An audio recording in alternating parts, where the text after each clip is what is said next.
Hi, my name is Tosin, and I'd like to bring you guys on a trip with me to China.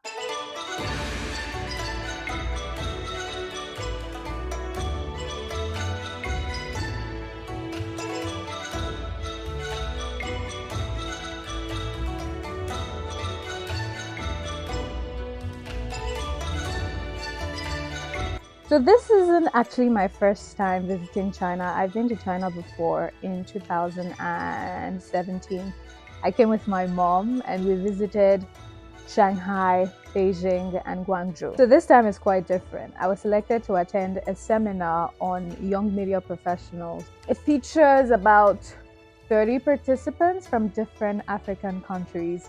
So I was really looking forward to it. First things first, I had to get my braids done because when I travel out, I don't necessarily like wearing leave-ons. I prefer wearing braids. It's just something personal for me. So I got my braids. I did some research about, you know, what to expect in China because I remember the last time I wasn't able to use, any social media apps because of the great, firewall in China and all of that. So this time I wanted to be prepared, I wanted to know what was legal, what wasn't legal, what we could do, what we couldn't do. I watched a lot of, videos on YouTube on what to take, what not to take, the kind of sockets that, are in China so that I'd know if I'd have to get a universal charger, what apps to download so that, I'd have access to social media and, all of that. The day I left Nigeria, to be honest, was very, it wasn't funny at all because I had to leave. So my flight was in the morning. This was my fault. I'm not blaming anybody. I'm not blaming the Nigerian, factor or whatever. It was solely my fault. I got to the airport late just because I thought it wasn't going to take time, right?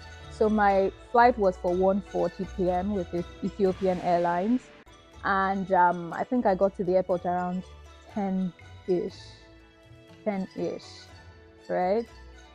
Was it 10? Or like, no, it wasn't to 11. It wasn't that bad. Or was it to 11? Right. So first of all, we had to check in our luggages. That took forever. There were so many people there. Then when it was time to present my passport, they saw I was going to China, so there was a form I had to fill. And then, I wasn't told about that, before. So I had to start searching for someone who had the link.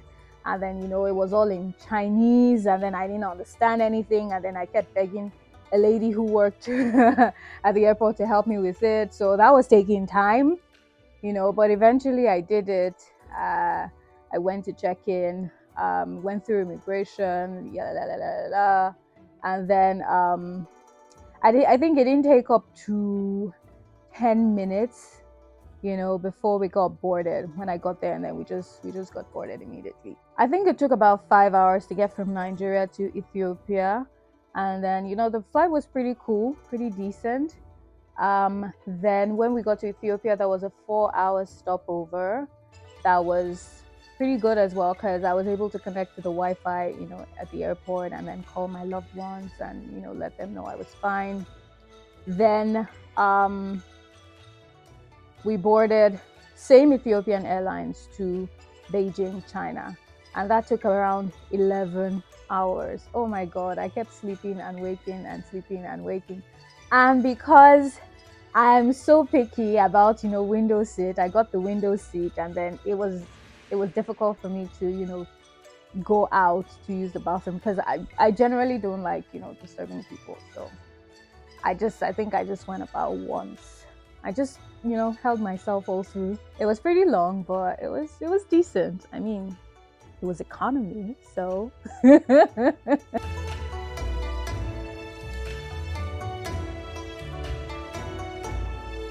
When we got into China, we had to go through immigration, yada, yada, yada. And then after getting our luggage and all of that, I was alone, although I knew I wasn't the only one from Nigeria, but I didn't know the person, who was with me. So I got my luggage, and then when we got to, the welcome area, there were these guys who had the placards for CRTV. That's the program that we're here for. And then initially, I didn't see him, and I was kind of scared. I was like, "Hey, Holy Spirit, what will I do in this place? I don't understand. I don't speak. I don't understand Chinese."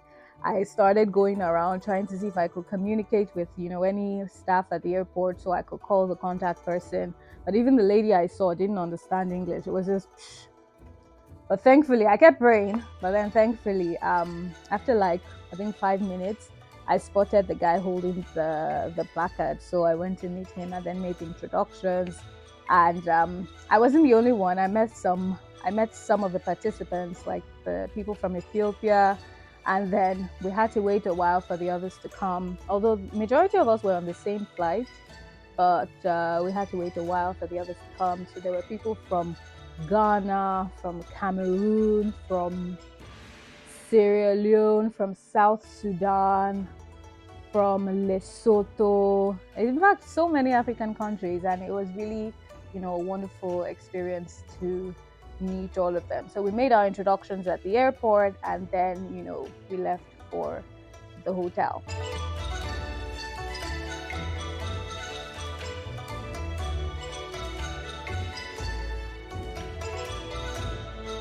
I was feeling, a little jet lagged, and then the time difference was like making me go crazy because China is 7 hours ahead of Nigeria. So I slept around 9. I slept around 9 p.m., but then I woke up around 2 p.m., 2 a.m., sorry, and then I just couldn't sleep. I just couldn't sleep. So I brought out my phone. The VPN that I had downloaded was not working. It was terrible and it cost a lot of money. I was really upset about that. So that didn't work. I tried to turn on my television and I was flipping through, Chinese stations. I didn't understand anything, but, I was just trying to, just have fun and see what, I could learn on Chinese television. And that went on for about a few hours. I tried to sleep again, couldn't, so I just prayed and then I took a shower and then went for breakfast.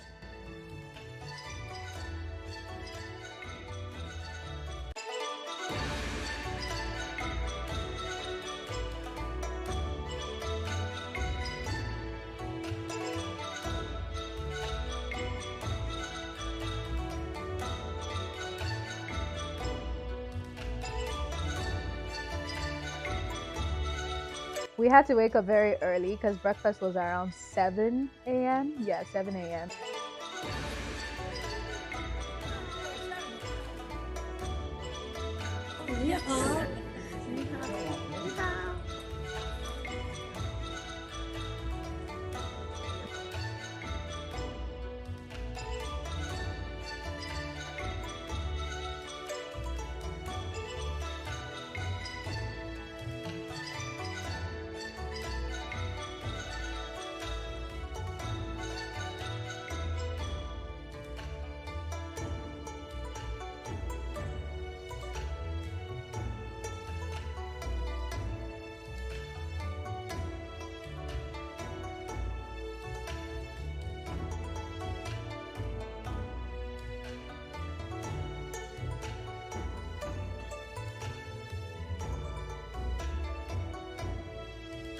It was at breakfast that I got to, meet other people, and then, we tried to form a bond. Abdul came with me from Nigeria, although we didn't even know that we were together. It was when we landed, and everyone was staying together, that we were for the same conference, for the same seminar, that we met. And then he was like, "Oh, you're Nigerian." I'm like, "Yeah, I'm Nigerian." And then we just kind of clicked.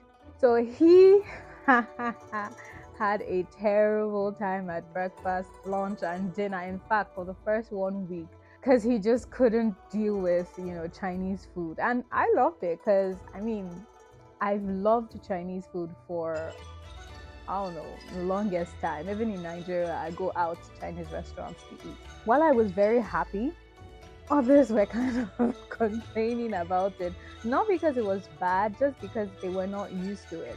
And I was having the time of my life. I was just, and it was like a buffet style. So I just kept taking everything, and I was so happy about it.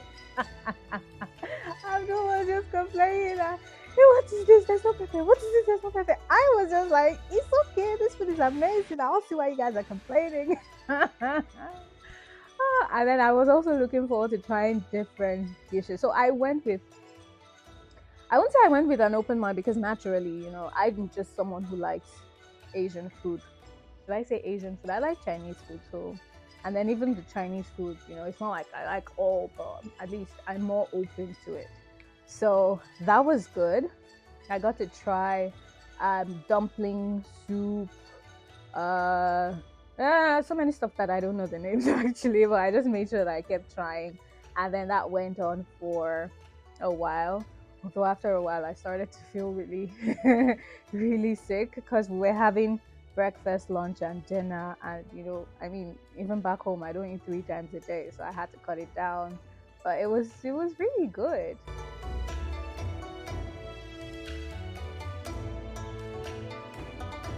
At 9 a.m., we met at the seminar room. We had to start taking classes. We had the opening ceremony, and it was really beautiful.